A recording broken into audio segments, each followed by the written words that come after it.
The article I'll be discussing today is Token Reinforcement of Verbal Responses Controlled by Temporarily Removed Verbal Stimuli. This was completed by Mason, Davis, and Andrews in 2015.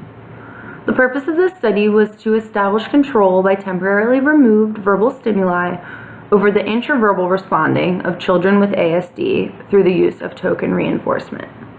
The response frequency of each participant's discriminated intraverbal responses was used as the dependent variable across both the baseline and intervention conditions.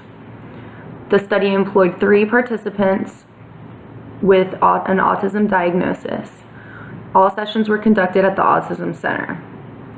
So throughout the course of the study, participants were introduced to strangers, 1 stranger per day, per child.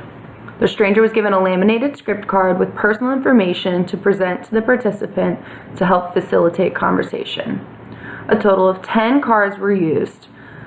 The stranger would convey the information on the cards and then move on to the next one. Immediately following the conversation, a therapist would then probe the child for information regarding the stranger.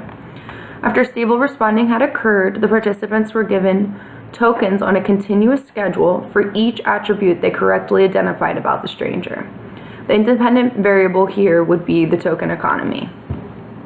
Fidelity was monitored across both visitors and behavior technicians using a 20-item checklist. 47% of sessions included procedural fidelity with a total average of 95% across all observations. IOA data was collected between the behavior tech and one of the researchers who was serving as a secondary data collector. IOA was assessed for 44% of those sessions with an average of 98%.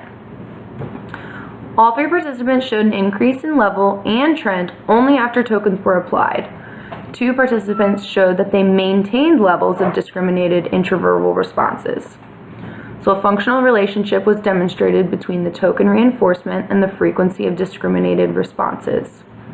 Limitations include varying lengths of baseline and intervention conditions.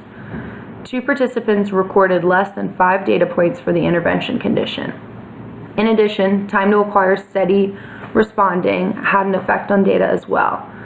Explicit conditioning was required to bring verbal responding under each participant under the control of the visitor's temporarily removed verbal stimuli.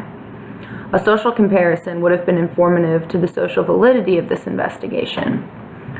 Future research should extend to explore pairing the token reinforcement with more natural contingencies and thinning the schedule of reinforcement to match that of the community.